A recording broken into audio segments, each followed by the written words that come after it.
Iran पर America की ताबड़तोड़ स्ट्राइक।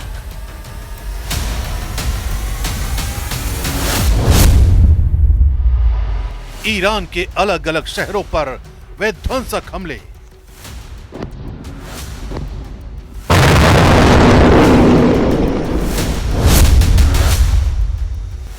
पश्चिम एशिया में वर्ल्ड वॉर का नया सायरन।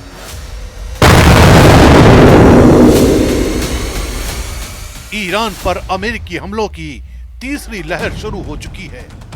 अमेरिका का दावा है कि ईरान को पहले भी व्यापारिक जहाजों पर हमला रोकने का मौका दिया गया था, लेकिन उसने समझौते का पालन नहीं किया।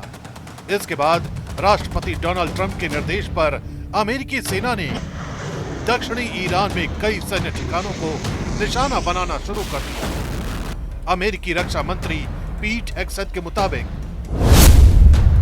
ईरान ने गलत फैसला लिया, अब उसे इसकी कीमत चुकानी होगी। इस तीसरे दौर के हमले ने पूरे खाड़ी क्षेत्र में युद्ध का खतरा और बढ़ा दिया है।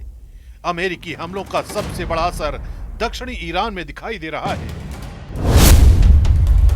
ईरानी मीडिया के मुताबिक वो शहर बंदर अब्बास, सिरिक, मिनाब, कोनारक, चाबहार और केश्म द्वीप के आसपास लगातार धमाकों की आवाजें सुनाई दी। बंदर अब्बास और सिरिक में बड़े धमाकों की आवाज सुनाई दी। चाबहार और केश्म द्वीप पर भी विस्फोटों की खबरें आईं। यही इलाके स्ट्रेट ऑफ हॉर्मुज के बेहद करीब हैं और ईरान की नौसैनिक मिसाइल गतिविधियों के अहम केंद्र माने जाते हैं। अमेरिकी सेना का फोकस इन्हीं सामरिक ठिकानों को कमजोर करने पर है, ताकि समुद्री रास्तों पर ईरान की सैन्य पकड़ कम की जा सके। अमेरिकी अधिकारियों के मुताबिक इस अभियान में ईरान के एयर सर्विलांस रडार, समुद्री निगरानी रडार, एयर डिफेंस सिस्टम, सतह से हवा में मार करने वाली मिसाइल लॉन्चर, मिसाइल और ड्रोन कारखानों को निशाना बनाया गया। कई सैन्य ठिकानों पर तेज धमाकों के बाद धुएं के बड़े गुबार उठते दिखाई दिए। बंदर अब्बास और आसपास के इलाकों में सैन्य गतिविधियां प्रभावित होने की खबर है।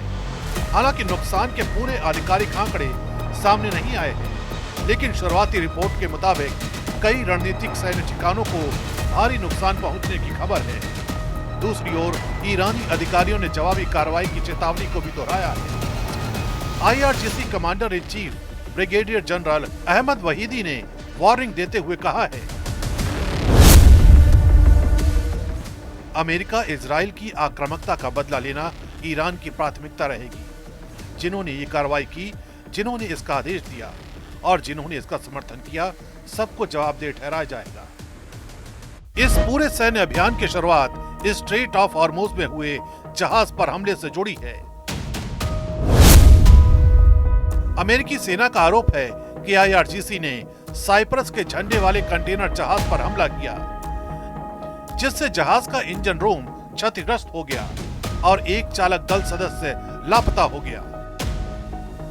इसके बाद अमेरिका ने इसे अंतर्राष्ट्रीय समुद्र सुरक्षा पर हमला बताते हुए सैन्य कार्रवाई शुरू कर दी। वहीं IRGC का कहना है कि कुछ विदेशी जहाजों ने चेतावनियों की अनदेखी कर अवैध रास्ते से गुजरने की कोशिश की। ईरान ने स्ट्रेट ऑफ हॉर्मुज को अगले आदेश तक बंद करने का भी ऐलान कर दिया है। अगर अमेरिका और ईरान लगातार जवाबी हमले करते रहे तो पश्चिम एशिया का यह संकट और गहरा सकता है।